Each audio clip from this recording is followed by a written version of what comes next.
You're listening to the What the Wrestling Podcast, the show that brings you all things wrestling with your host, RJD.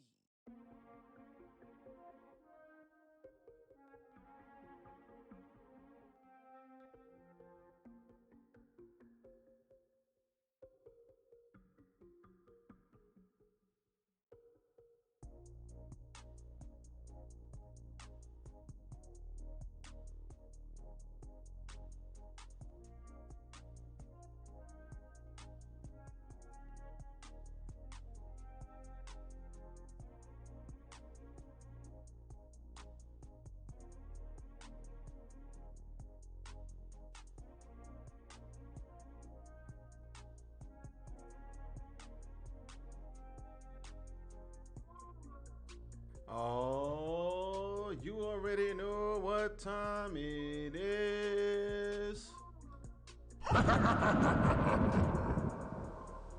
Had to throw the evil laugh out there today, y'all know.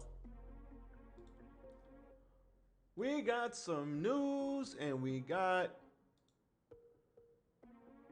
some reviews. Y'all know what it is.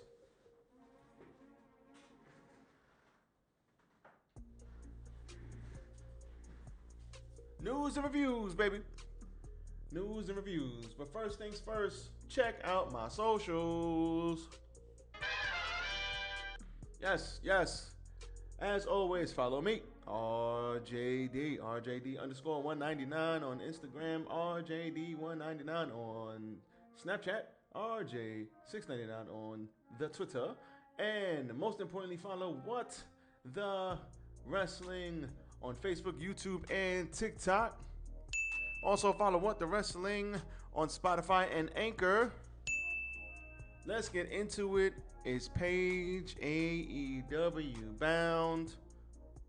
Who knows? But we will figure it out shortly. Let's go!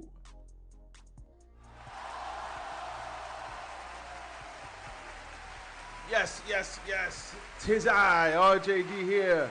Welcome to What the Wrestling. Here's the podcast where we talk about all things wrestling. I am your host, RJD, once again. Glad you all can rock out with me today. This does not feel like it's going to be a long one, but we definitely going to get into some stuff. Definitely got to talk about Paige because I think it's only right. But before anything, hit the goddamn like button, y'all. Let's go. Hit the like button, like, comment, share, and subscribe to the channel. What the Wrestling, you guys already know. If you don't know, you'll see it at the end. You saw it in the beginning. Follow me on all social media. Hit the like button, comment, share, and subscribe. I say yet again. Now let's talk about Paige. So, Saraya, aka Real Paige WWE Twitter handle, she's out of here. Sayonara. Surprise, motherfucker. She is out of WWE as of July 7th. She went on Twitter to talk and give thanks to WWE for everything. And let me read that tweet now.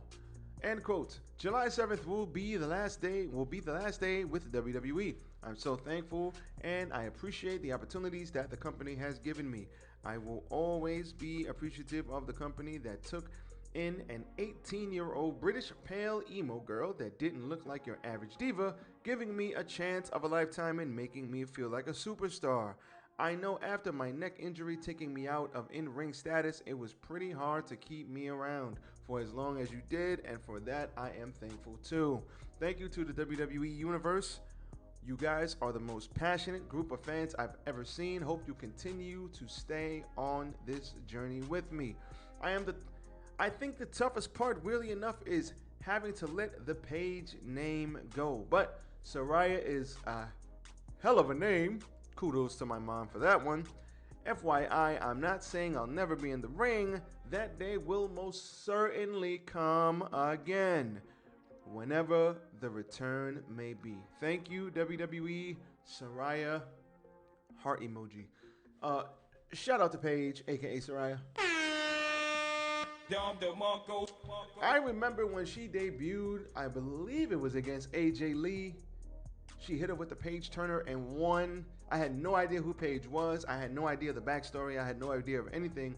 But I was like, yo, this is cool. And I thought Paige was cool. I thought she had a good look. I thought she was good in the ring. And listen, she did her damn thing, man. And like I said, it was around that time where it was all divas all the time. They wanted like sexy fashion models turned wrestlers, and they really didn't want wrestlers and women that could wrestle. Now, there's a lot that went into the whole women's revolution. I believe it started with Bayley and Sasha Banks and the 4 horsewomen down there in NXT, and those women coming up and killing it. Ronda helped move it along, even though that was primarily agenda based. We're not going to get into it, but can't lie if I said it didn't help it along. But then they transitioned, especially in NXT, and they wanted workers, your Oscars, your Ruby Riots, your who else was down there? Your Nikki Crosses. They wanted women who can work. They wanted workers. Now they're going back to this diva bullshit. But Paige was a part of that, and it's awesome to see her give WWE their flowers. Now, listen, I'm not gonna lie. I don't hate WWE. I just wish they do better. Like, they're getting so much money that it's like, fuck it. We don't have to try. Why should we try? We don't have to. We're WWE. We're making $1 billion in freaking 800 million, 500 million in profit and shit. I'm exaggerating the numbers, but they're making hundreds of millions of dollars in profit every quarter, every year. Why try? People are gonna watch anyway, even if we put on a shitty product. And I wish WWE would try, because if they actually tried, they have the talent to make WWE awesome in ring, out of the ring, all over the place. But they don't try. And there are some people who have great rapport with WWE, a la Bryan Danielson, a la Paige. There are people who, a la Adam Cole, who have nothing bad to say about WWE.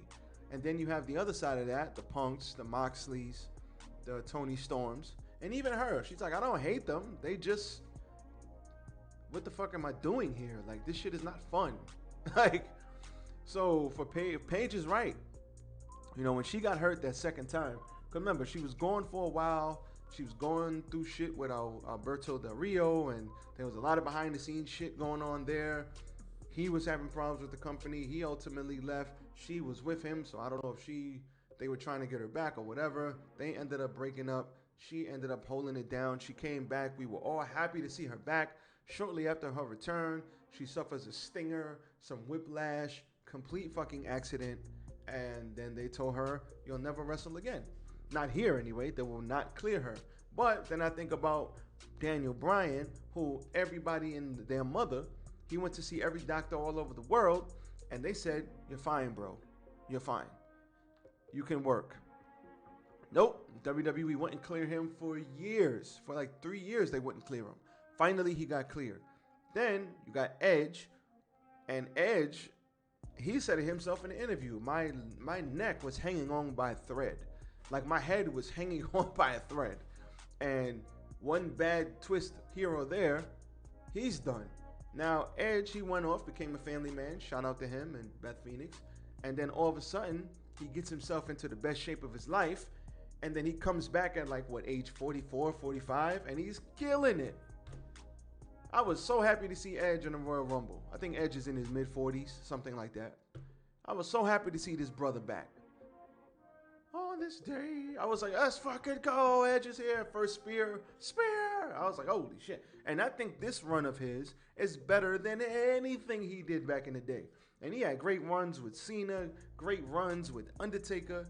This brother's doing the best work of his life, I think, me personally. And so you got to think, Paige is seeing all of these people leave and come back. Some with concussions, some with, neck injuries.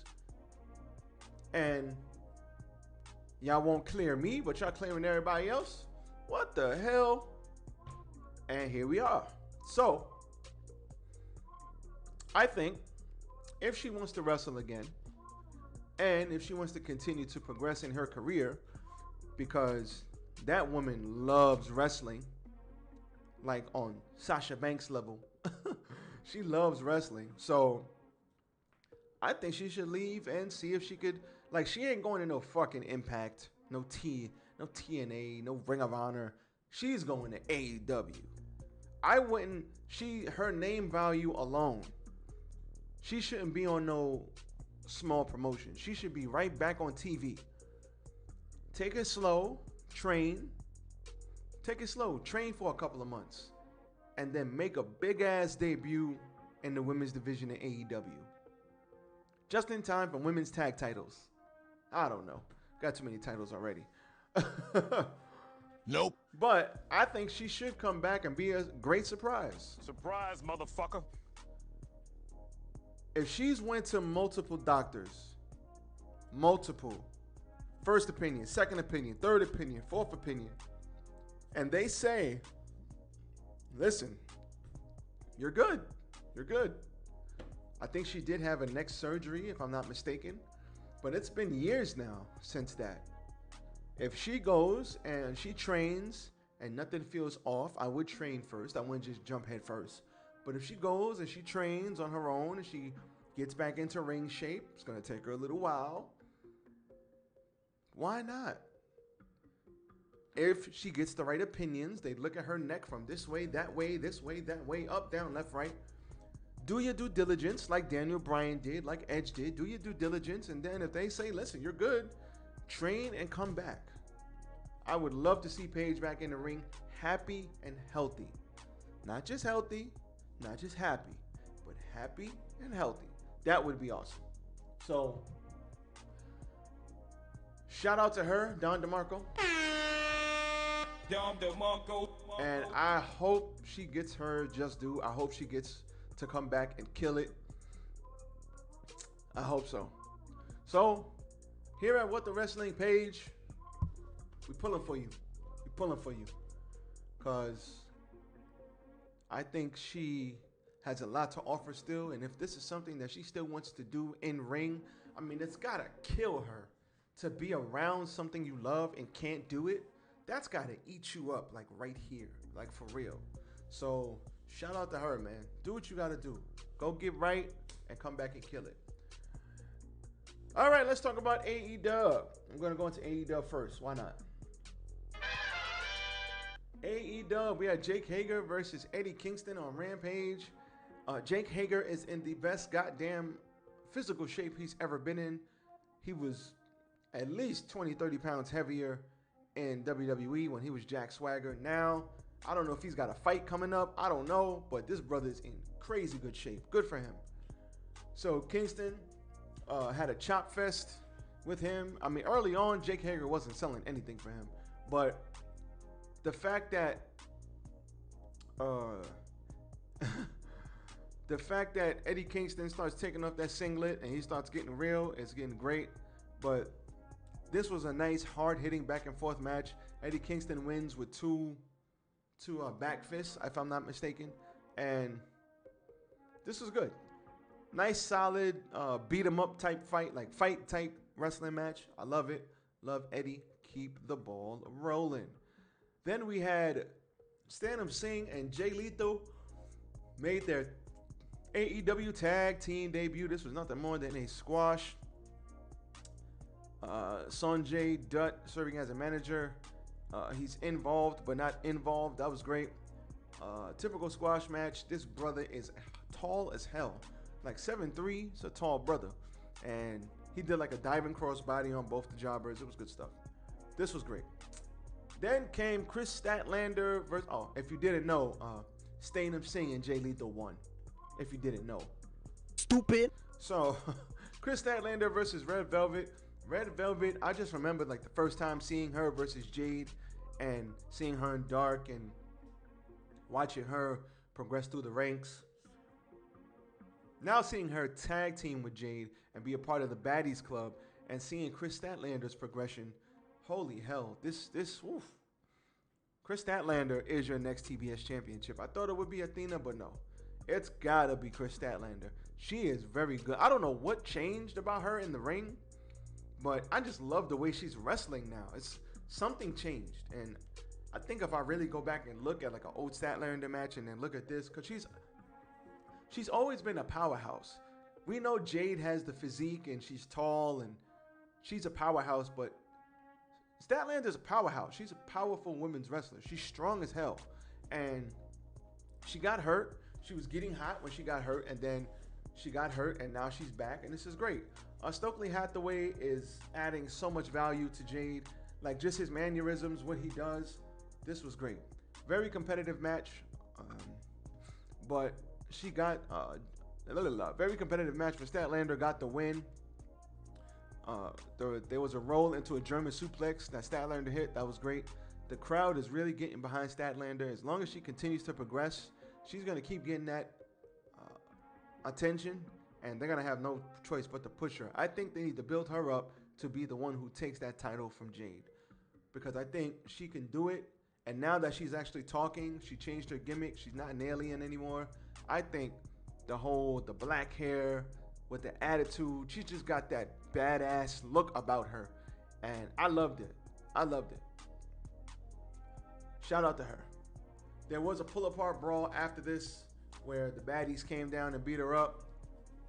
And then Athena came down. Athena was sprinting. Athena came down, she was sprinting, and she jumped right into the refs. That was like stupid. That looked real like staged, but it was fun. It was fun as hell to watch. I'm not gonna lie. It's like the refs perfectly caught you like out of nowhere. But that was fun. Good pull-apart brawl. Athena showed up. Then we had FTR and Trent Beretta versus the Usi Open and Will Ospreay, the United, I think, what are they? The United Kingdom? They're the United something, or Kingdom, whatever the hell they are. New Japan, Will Ospreay. Will Ospreay lost. Stupid. How, Sway? Take a few steps back to go. You ain't got the answers, man. You ain't got the answers. No, I don't have the answers. And why Will Ospreay lost his first match?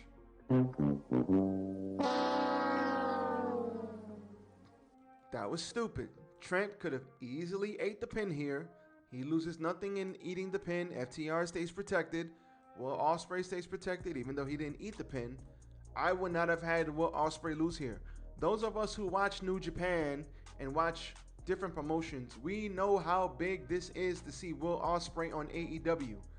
He should feel, listen, if you don't want him to feel like Okada, he should feel like a step below. He shouldn't feel like just another guy. That's Will freaking Ospreay. That's a big deal. And I don't like the fact that his team lost, but this main event was back and forth. You got stars like Trent Beretta and Will Ospreay. They know each other. This makes that Forbidden Door type feel much more impactful, because the people who watch these different promotions and the people who know about Will and all of these guys and the competitiveness back and forth, and there is, holy shit, you hear the holy shit chants from these guys, because we know. Will Ospreay was a super junior, bulked up, got bigger. Now he's still effortless, and when he does his off the top rope high flying spots, him and Dante Martin, I'm afraid of what they would do, because both these dudes have crazy hang time, make things look effortless. Woo, on point for sure. So FTR, let's talk about FTR. First of all, oh yeah, FTR, huge baby faces. They are finally getting the recognition that they deserve for being great. And you know what? I got no problem with that. These guys, top guys, out. I love it. FTR deserves to be pushed. They deserve to showcase their skills, because these guys are incredible at what they do. Just the small things they do, the little things they do. I didn't know who the hell they were when I started watching NXT and they were the Revival. But those matches between those guys in Gargano and Ciampa against AOP, again, all of those matches, phenomenal. And I was like, I hated FTR, the Revival in NXT. I hated them so much, and I had no idea who they were. That's how good they were. I remember watching them for the first time, and I'm sitting there like, who the hell are these guys? These cheating bastards. I want Gargano and Ciampa to win. I don't even know who none of these people are, but I don't care. It's like, this is annoying me. God damn it. And then I think the first match they had, not the one where they tapped both of them out at the same time. The first one that they won, I was like, man, all of these guys. Respect my authority. Just the black and gold NXT takeover was the best. The good old days. Loved NXT back then. Only problem I had with this match, this is high flying all over the goddamn place. Only problem I had with this match is that Will Ospreay's team lost. I think to build up the Forbidden Door guys, they got to beat somebody. And Trent losing here, it doesn't hurt him not one bit. So he could have took the L. But I digress. It's all good. So that is your AEW Rampage. Let's see what happens moving forward. Very newsworthy week. So we're going to see what happens next week. I will be live doing an AEW review after Dynamite. So check me out. You heard me? Now let's move on to Smackdown. Surprise, motherfucker. Smackdown was decent. Holy hell. Who would have thought? Smackdown was decent this week. Not that bad, not too crazy, but it was decent. So Riddle beats Sami Zayn, and now he has a championship match versus your tribal chief next Friday right on SmackDown. Roman Reigns is not advertised for Money in the Bank. Cody Rhodes is hurt. He ain't coming back no time soon. Probably around Royal Rumble time. Randy Orton and Roman Reigns have not part-time schedules, but limited schedules. WWE is in dire need of star power. But Riddle, the people love him. And Sami Zayn had a fight with Riddle to see if he won, he would be a part of the bloodline officially. But if he lost, Riddle gets a title match. As you can see, Riddle got the win. The end came when Sami Zayn set up for the haluva kick, but he ended up catching the RKO. And Riddle will face Roman Reigns for the WWE Undisputed World Championship next week. Jimmy and Jey Uso jumped Riddle after the match. Riddle retaliated by grabbing a kendo stick and beating the Usos to high hell, and they retreated. Riddle screamed into the camera, sending a message to Mr. Roman Reigns. This whole angle on SmackDown was great. I loved it. That's all I have to say. It was great. Now, what else happened on this show? Let's see. We had a Money in the Bank qualifier match, Drew McIntyre versus Sheamus. This ended in a double DQ because both of them grabbed chairs and decided to hit each other with it. We had a white noise from McIntyre off the second rope. We had a Future Shock DDT by Sheamus onto Drew, so they used each other's moves here. These two know each other well. They are good friends. They have very, very good matches. Every match that they've had has been either good or great. These guys know each other well. Sheamus, MVP of last year. Sheamus, put some respect on that brother's name. Respect my authority! So, Drew McIntyre really doesn't need to be in Money in the Bank, so I'm assuming Sheamus is going to end up winning, or they'll put both of these guys in. We'll see what happens. Money in the Bank women's qualifier match. Lacey Evans beat Xia Li. She won with the women's rights finishing move. Evans and Xia Li had interviews prior to the match. Lacey Evans, all right in the ring. I think she's got a lot of potential. Don't know if they want to make her a good guy or a bad guy, but they need to figure that shit out. But that was a good match, so fine by me. We had a video package bringing back the Viking Raiders. They are coming soon. I mean, they went down to NXT for a bit, then they came back up, then they were doing this and doing that. WWE, nope. They have fucked up the Viking Raiders so bad that I don't know if they can escape that mid-card vortex of we don't care. These guys, I remember watching these guys when they debuted on NXT versus the UE, Undisputed Era. And I was like, wow, these guys are a big deal. They were presented as a big deal. They beat Ricochet and now Malachi Black for the tag team titles before those two got moved up. And they were a big deal in NXT. Now they are like afterthoughts. They were doing comedy matches with chicken and chicken bones and shit. They were doing basketball skits. They fucked them up, man. They deserve better. Then McIntyre wanted to be included in the Money in the Bank ladder match, screaming at Adam Pearce. That happened.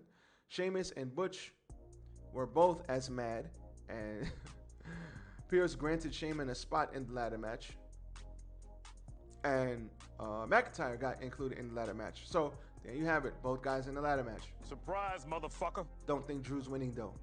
Ronda Rousey beat Shotzi Blackheart via submission. She put her in an armbar and beat her. Shotzi interrupted Ronda's promo, and she was trying to challenge Natalya.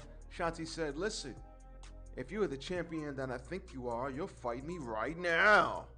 And she fought her. She lost. I would not have turned Shotzi Blackheart heel. She is a much better babyface. I don't want to boo Shotzi Blackheart because Shotzi's cool. She had a tank. She was shooting shit into the crowd. She's got a great look with the green hair and she's gotten a lot better in the ring. I mean, she was never bad in the ring, but she's gotten better. And I would not have turned this girl heel. I naturally want to cheer her because she's cool. Like, Shotzi seems like the type who's cool as fuck.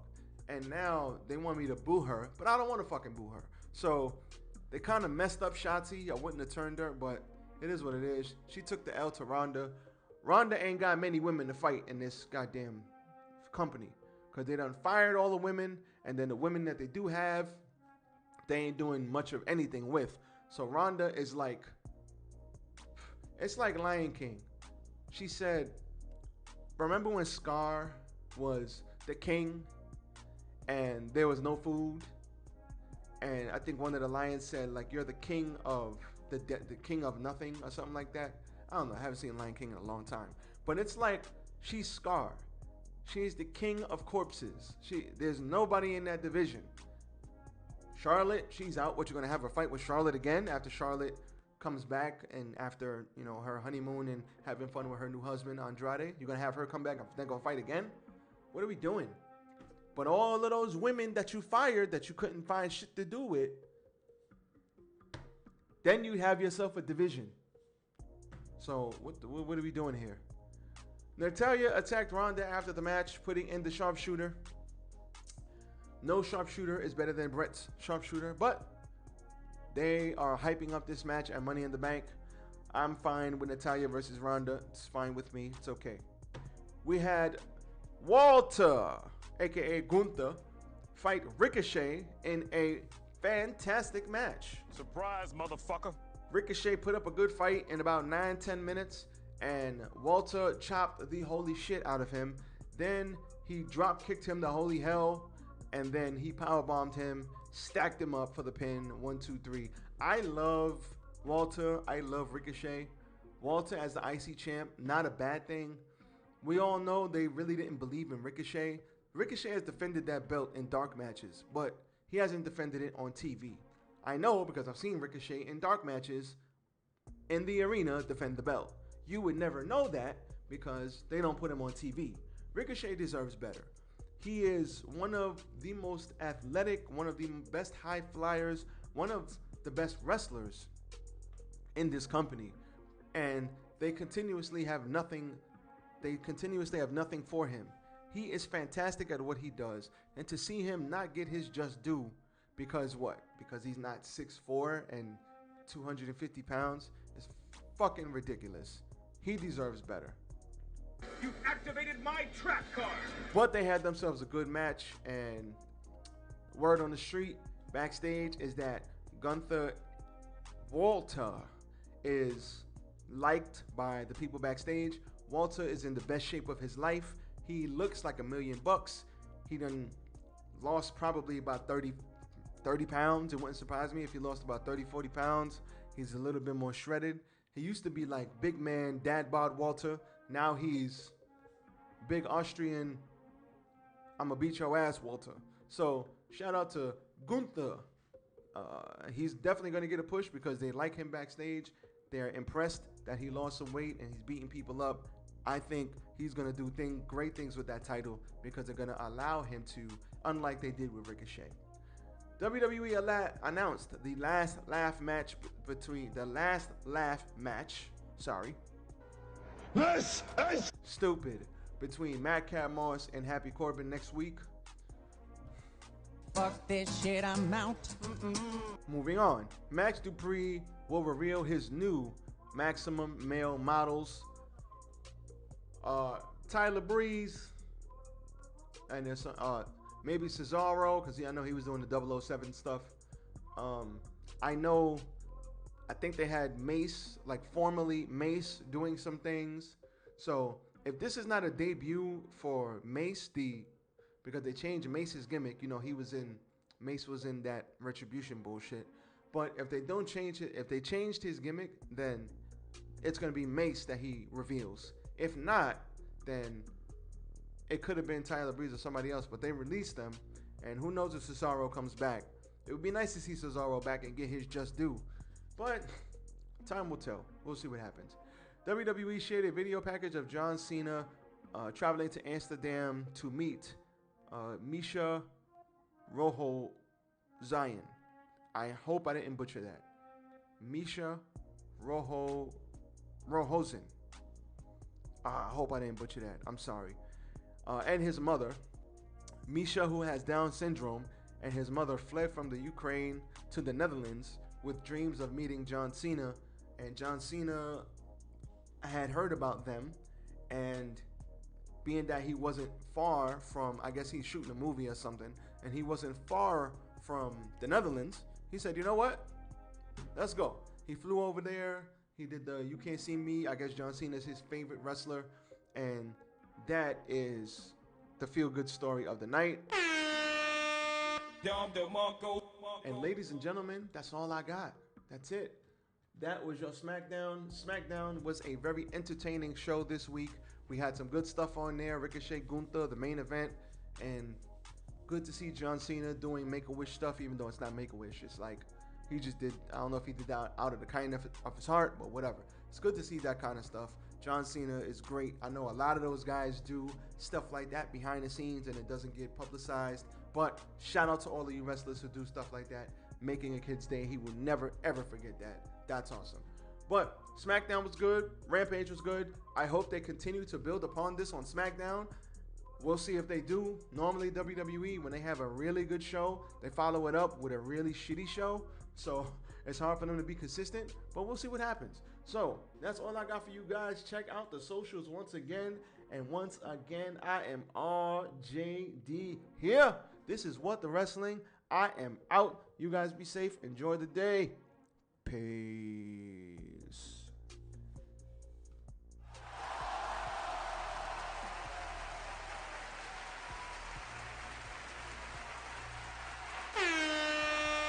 Dom DeMarco.